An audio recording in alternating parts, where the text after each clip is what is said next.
Breaking news out of Japan right now. A powerful offshore earthquake has just struck the northeastern coast of the country, triggering tsunami warnings and emergency responses along parts of the shoreline.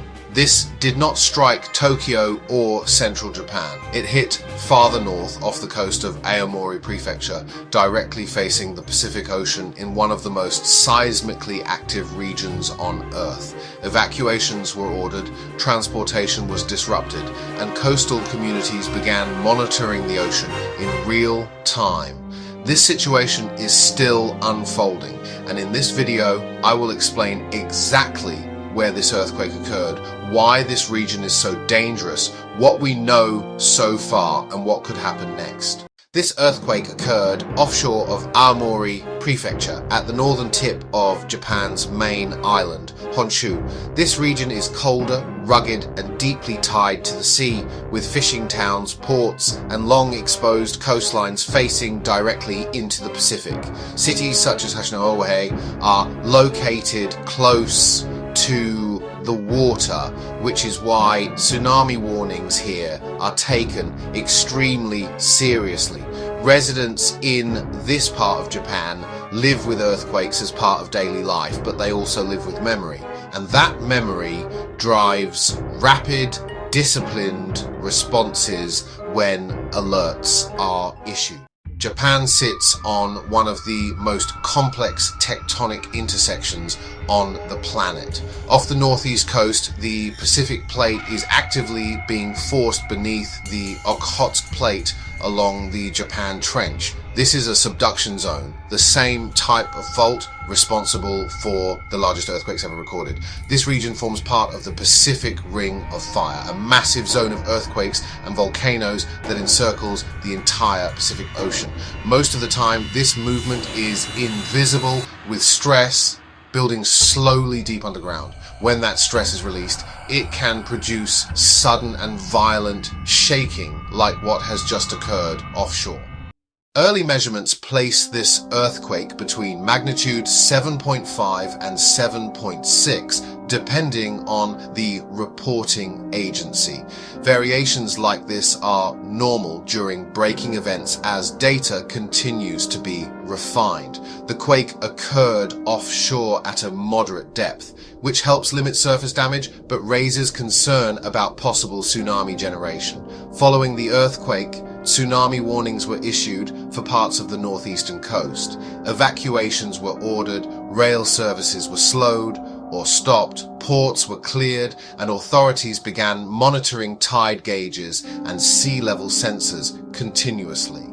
If you are watching this right now, this is where most coverage stops, but this is not where the risk ends. Earthquakes like this can evolve over hours and days through aftershocks, changing ocean conditions, and updated warnings. Staying informed matters, and this channel exists to follow events beyond the initial headline. If you want updates as this situation develops, subscribe now so you do not miss the follow-up. Tsunami warnings are issued early by design because once a wave reaches shore, there is no opportunity to reverse course. In this case, waves have been observed and measured, not speculated about. So far, they appear smaller than worst-case early models, measured in tens of centimeters rather than meters. But even smaller tsunami waves can be dangerous. They can create strong currents, damage harbors, and pull people into the water. Warnings are adjusted as real-time data comes in, and authorities continue to assess conditions along the coast. After an earthquake of this size, the danger does not end with the initial shaking. Aftershocks are expected and may continue for days or even weeks. Some will be minor, while others can be strong enough to cause additional damage, especially to structures already weakened. Officials are urging residents to remain alert, avoid damaged buildings, and stay prepared to move again if conditions change. This is still an active situation, and and new updates may continue to emerge. When a large earthquake occurs along a major subduction zone, scientists around the world pay close attention. This does not mean another disaster is guaranteed elsewhere, but it does matter because tectonic stress moves through connected plates. The Pacific operates as a linked system, and seismic events in Japan, Alaska, Chile, and Indonesia are all part of the same global process. Each major earthquake adds critical data that improves forecasting and preparedness worldwide. As this story continues to develop, this is not the moment to tune out. Most people will see a headline and move on. This channel stays with the story. I track updates, verify information, and return with clear explanations as new facts emerge. If you want real-world events covered in real time, without fear, without clickbait, and without misinformation, now is the moment to subscribe. Subscribing ensures you do not miss the updates, the follow-ups, or the next major event when it happens anywhere on Earth. And while we talk about global emergencies, I want to end on something just as real and just as urgent.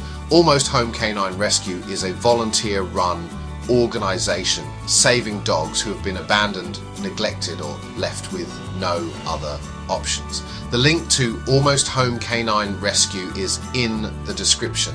Even a small donation helps cover food, emergency vet care, and safe shelter until these dogs find permanent homes. If donating is not possible, sharing the link or following their page still makes a real difference. Subscribe for the updates. Support Almost Home if you can. Stay aware, stay grounded, and I will be back with the next update as this situation continues to unfold.